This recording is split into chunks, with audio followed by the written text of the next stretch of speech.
Hi friends, প্রতিদিনের মতো আজকেরও চলে এসেছি নতুন একটি রেসিপি নিয়ে। আজকের বানাবো ভীষণই মজাদার নারকেল দিয়ে একটি পাকান পিঠার রেসিপি। খুবই সহজ, যে কেউ একবার দেখলেই বানিয়ে নিতে পারবেন। তাহলে চলুন দেখে নিন একবার রেসিপিটি।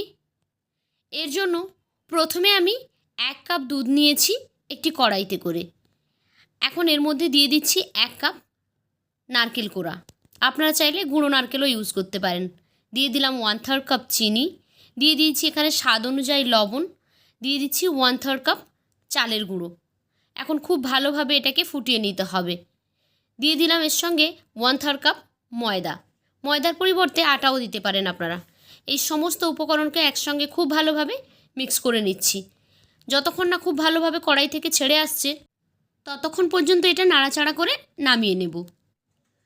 গরম গরম অবস্থাতেই হাত দিয়ে এটাকে চেপে চেপে একটু ময়ান দিয়ে নিচ্ছি। অল্প একটু সময় পরে এটা কিন্তু একদম রেডি হয়ে গেছে। এখন আমি এখানে একটা মোল্ড নিয়েছি, সন্দেশের যে মোল্ড হয় সেই মোল্ড নিয়েছি এখানে।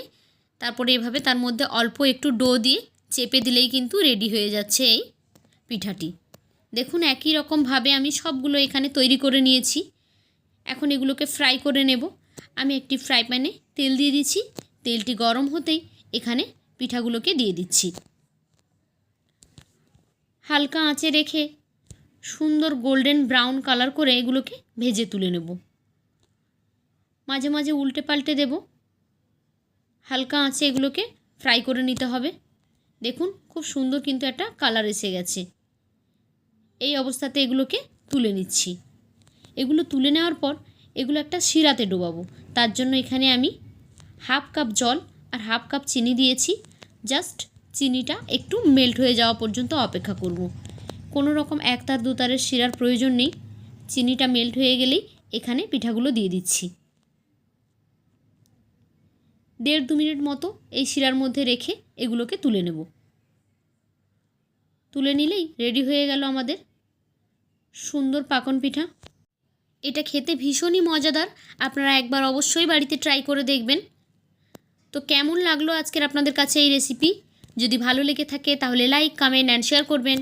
আর এই রকমই নিত্য নতুন রেসিপি পেতে আমার চ্যানেলটিকে সাবস্ক্রাইব করে বেল আইকনে ক্লিক করে নোটিফিকেশান অন করে দেবেন। তাহলে যখনই আমি কোনো নতুন ভিডিও আপলোড করব সেই ভিডিওর নোটিফিকেশান সবার আগে পৌঁছে যাবে আপনাদের ফোনে। যারা ফেসবুক থেকে দেখছেন তারা পেজটিকে ফলো করে দেবেন। তো আজকের মতোই পর্যন্ত, ফিরে আসবো আগামীকাল নতুন একটি ভিডিও নিয়ে। ততক্ষণ সবাই ভালো থাকুন। টাটা।